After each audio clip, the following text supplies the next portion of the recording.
দুনিয়াতে মা ছাড়া কেউ আপন নয়।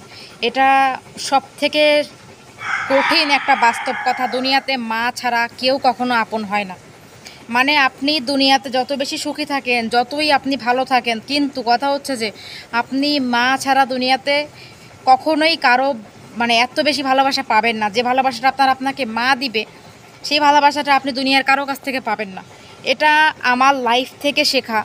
আমি সত্যি কথা বলতে আমি আমার মায়ের অভাবটা তখনই ফিল করতে পারছি যখন আমার মা মারা গেল। মানে আমার মা তো মারা গেছে, আমার মা মারা যাবার পরে আমি রিয়েলাইজ করলাম যে মায়ের ভালোবাসাটা কী হতে পারে। ঠিক আছে, তো যখন মা ছিল তখন আসলে কদর করতে পারিনি, তবে আমার মাকে আমি ছোটোবেলায় হারিয়েছি একটু। তো যার কারণে আমার মায়ের ভালোবাসাটা আমি কখনোই ভুলতে পারতেছি না। সবসময় আমার মাকে আমি মিস করি, আমার মাকে আমি সবসময় ফিল করি আমার মা ছিল, আমার মা আছে, আমার মা থাকবে, এরকম মনে করি। কিন্তু দেখেন, আমার মা যখন চলে যায় তখন 2020, তো সেই 2020-এ আমার মাকে আমি হারিয়ে ফেলি, মা বাবা সবাইকে হারিয়ে ফেলি। তো হারানোর ফলে তারপর দেখা যায় যে আমি তখন রিয়েলাইজ করতে শুরু করছি এই যে মামা খালা চাচা চাচি, যখন মা মারা গেল তখন সবাই এলো আমার কাছে, সবাই এসে আমাকে সান্ত্বনা দিল। আমি আজ থেকে আমি তোমার মা, খালারা বলতে লাগলো আজ থেকে আমি তোমার মা, আমি তোমার সব।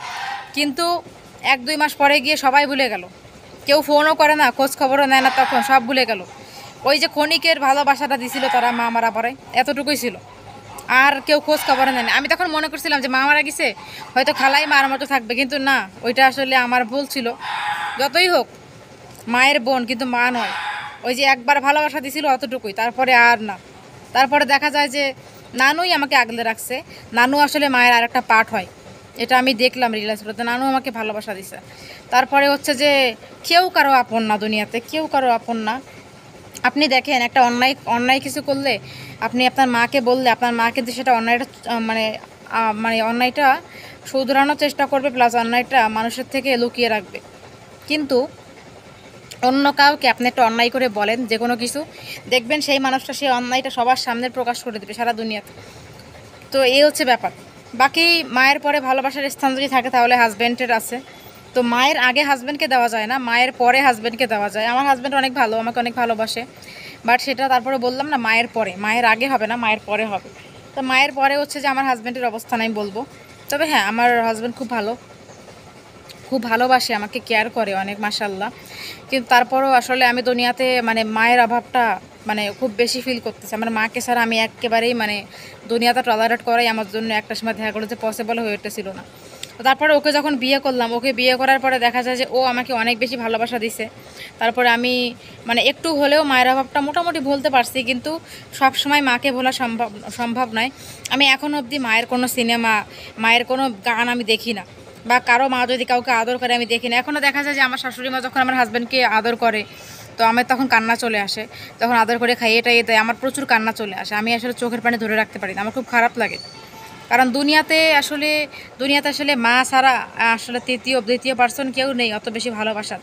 এই জন্য সবসময় দেখবেন যে সব জায়গাতে আমাদের বইয়ে টইয়ে সব জায়গায় লেখা আছে মায়ের মতো আপন কেউ নেই। এই বাণীটা এখন অবধি কেউ বলতে পারে না। এই বাণীটার এখন অবধি কোনো চেঞ্জ আসেনি। মায়ের পরে অনেকে আসতে পারে, মায়ের আগে কেউ আসতে পারে না। তো একটা মা সন্তানকে কতটা যত্ন করে আগলে রেখে বড় করে, সেটা সেই সন্তানই জানে আর সেই মাই জানে। নিজের লাইফের বলি দিয়ে, নিজের লাইফের রিস্ক নিয়ে একটা মা তার সন্তানকে জন্ম দেয়।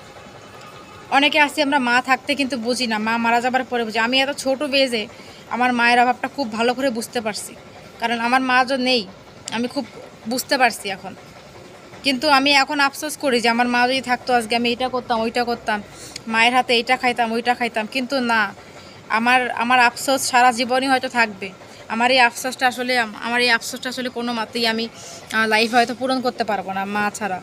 তো আমি চাই যে আমার মা সবসময় ভালো থাক, যেখানেই আছে আল্লাহ তাআলার কাছে ভালো থাক। আল্লাহ তাআলার জিনিস আল্লাহ তাআলা নিয়ে গেলে কেউ তো কিছু করার ক্ষমতা নেই। যেহেতু আল্লাহর হয়তো প্রিয় ছিল তাই আল্লাহ নিয়ে গেছে। কিন্তু আমি আসলে খুব আফসোস করি আমার মায়ের জন্য। আমি খুব চাই যে আমাকে কেউ মায়ের মতো ভালোবাসুক, আমাকে কেউ মায়ের মতো স্নেহ করুক, কিন্তু আসলে ওইভাবে মায়ের মতো হয় না। কাছাকাছি হয়, বাট মায়ের মতো হয় না।